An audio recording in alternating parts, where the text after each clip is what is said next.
आज के वीडियो में हम लोग देखेंगे टाइप्स ऑफ फंक्शन, फंक्शन के प्रकार। हम डोमेन एंड रेंज की सीरीज कर रहे हैं जिसमें एक टॉपिक है टाइप्स ऑफ फंक्शन। आप इसको पढ़ने से पहले आपको पता होना चाहिए कि फंक्शन क्या होता है और रिलेशन क्या होता है, दोनों में डिफरेंस पता होना चाहिए, तभी आपको ये टॉपिक क्लियर होगा। तो आप वीडियो में बने रहें और लास्ट तक देखें क्या होता है टाइप्स ऑफ फंक्शन।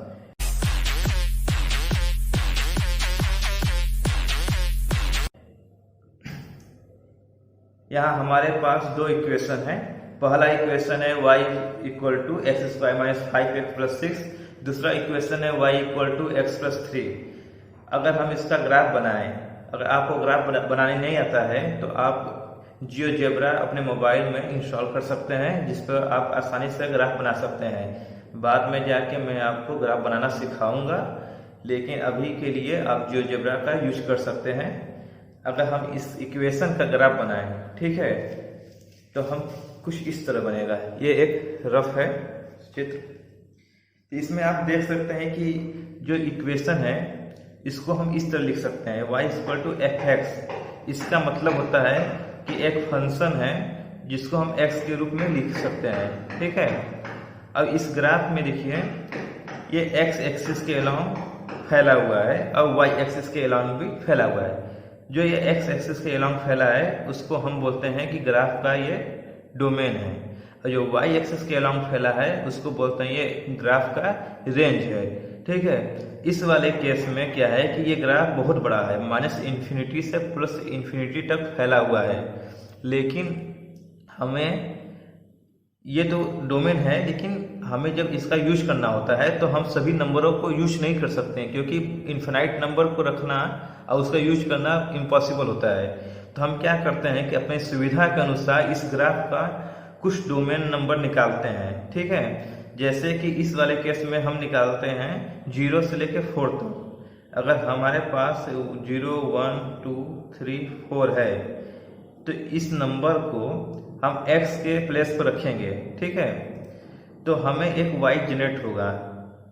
जब हमें y जनरेट होगा तो हम उसको रेंज बोलते हैं, और जो ये हम रखते हैं इनपुट उसको हम डोमेन बोल देंगे। हम इसको मॉडिफाइड करते हैं, ठीक है। तो अगर हम इसमें 4 रखें इस वाले इक्वेशन में तो हमें y2 मिलता है, ठीक है। अगर हम 2 रखें, x इक्वल टू 2 रखें तो हमें y मिलेगा 0। अगर हम x इक्वल टू 3 रखें तो y 0 मिलेगा। अगर x इक्वल टू 1 रखें तो हमें y मिलेगा 2, ठीक है।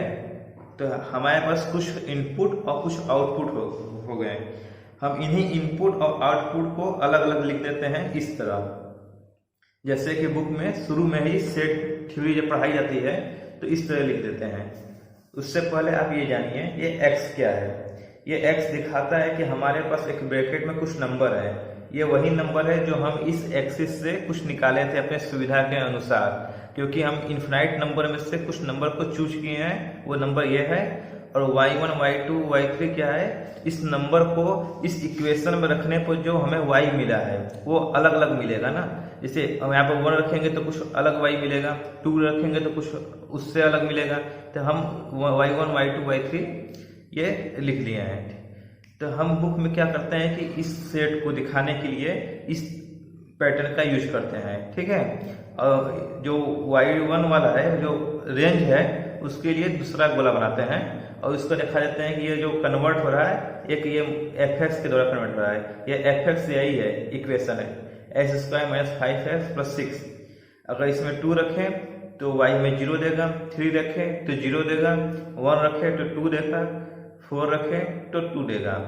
इस वाले केस में हम देखते हैं कि अगर हम दो ऐसे इनपुट हैं जिसके लिए y सेम है, ठीक है, दो ऐसे इनपुट है जिसके लिए y सेम है, तो ये हो गया मेनी वन फंक्शन। इसका मतलब होता है कि मेनी इनपुट का 1 आउटपुट, इसलिए शॉर्टकट में बोल देते हैं मेनी वन फंक्शन।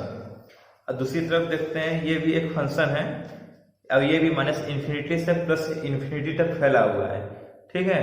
इसमें क्या है कि अगर आप x कोई रखते हैं, मान लीजिए हमने x को चूज किया x इक्वल टू 1 2 3, छोटा सा सेट लेते हैं तो हमें y क्या मिलेगा, हमें y मिलेगा इसके अकॉर्डिंग 4, 5, 6। ठीक है, तो अगर हम दो सेट बनाएं ऐसे, हम लिख देते हैं ये फंक्शन है और हम यहाँ पे 1, 2, 3 लिख देते हैं। यहाँ पे हम आउटपुट दिखा देते हैं और हम इसको दिखा देते हैं इस तरफ। इसका ये है 1, 1 फंक्शन, एक इनपुट का एक आउटपुट मिल रहा है मुझे, इसलिए हमें 1, 1 फंक्शन हो गया है। अब ये देखिए कि जो ये ग्राफ है ये हमें 7 भी जनरेट करके दे सकता है अगर हम x=4 रख दें। अगर हम x=4 रखें तो y हमें 7 मिल जाएगा। ठीक है, लेकिन हमारे रेंज में ये नहीं है।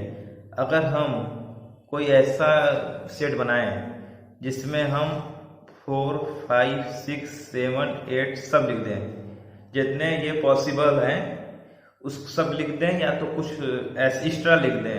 ठीक है, तो इस सेट को हम बोलते हैं कोडोमेन। ठीक है, और जो इनपुट रख के हमें आउटपुट मिलता है उस सेट को बोलते हैं हम रेंज।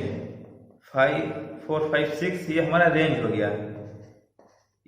और ये जो एक्स्ट्रा है, मतलब कि 4, 5, 6 के साथ जो एक्स्ट्रा आते हैं ये वो नंबर होते हैं जो ये ग्राफ जनरेट करता अगर वैसा इसको इनपुट मिल जाता। हमने इसको 4 और इनपुट नहीं दिया, न ही यहाँ पे 8 है तो 4 और 5 इनपुट नहीं दिया, जिससे ये 7 और 8 जनरेट नहीं हो पाया। लेकिन ये ग्राफ जनरेट कर सकता है, इसलिए कोडोमेन में उस सेट को कहते हैं कोडोमेन, जिसमें ग्राफ के पॉसिबल वैल्यू रहते हैं कि ये ग्राफ जनरेट करता है। डोमेन में वो रहते हैं वैल्यू जो ग्राफ में इनपुट दिया जाता है, और रेंज में वो होते हैं जो इनपुट के द्वारा जनरेट होता है। ठीक है, ये तो हो गया मेनी 1 और 1, 1 फंक्शन। अब आता है इसमें इनटू और ऑनटू फंक्शन। ठीक है, इस वाले ग्राफ में देखिए कि फिर से आते हैं। ये ग्राफ है -∞ से +∞ तक, और हमने क्या किया था कि हमने कुछ नंबर को चूज किया था, जैसे कि 0 से लेके 4 तक। तो इस नंबर के अकॉर्डिंग भी तो ग्राफ बनेगा। तो हमारा जो ग्राफ बना है वो देखिए सिर्फ इतना ही बना है, 0 से स्टार्ट हुआ है और 4 तक ही है, लेकिन ग्राफ तो बहुत आगे तक है। ठीक है, तो आपको ये समझ में आना चाहिए कि ये इस पूरे ग्राफ में एक छोटा सा पार्ट हमने लिया है।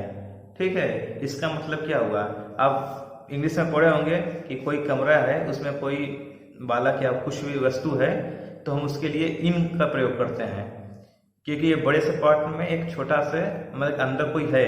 ठीक है, तो इसी तरह इस पूरे ग्राफ में अगर हम छोटा सा इनपुट लेते हैं तो आउटपुट भी तो छोटा मिलेगा। तो हम इनपुट के अनुसार हमारा जो आउटपुट है वो सिर्फ इतना में ही है।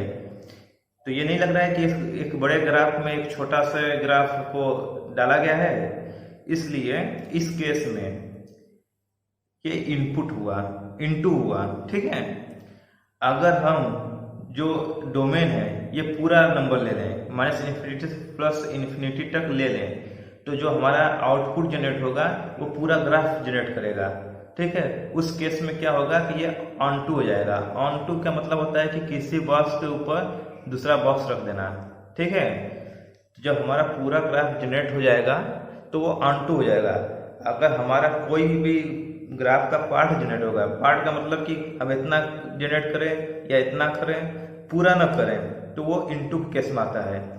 तो आप एक बात समझ लीजिए, जो ये इनटू और ऑनटू ग्राफ होता है ना, जो फंक्शन होता है, वो हमारे पर डिपेंड करता है कि हम उसको क्या बनाना चाहते हैं। अगर हमें ऑनटू बनाना है तो हम fx जो x है ये पूरा ले लेंगे जितना पॉसिबल हो सकता है। अगर हमें इनटू बनाना है तो हम इसको कम लेते हैं।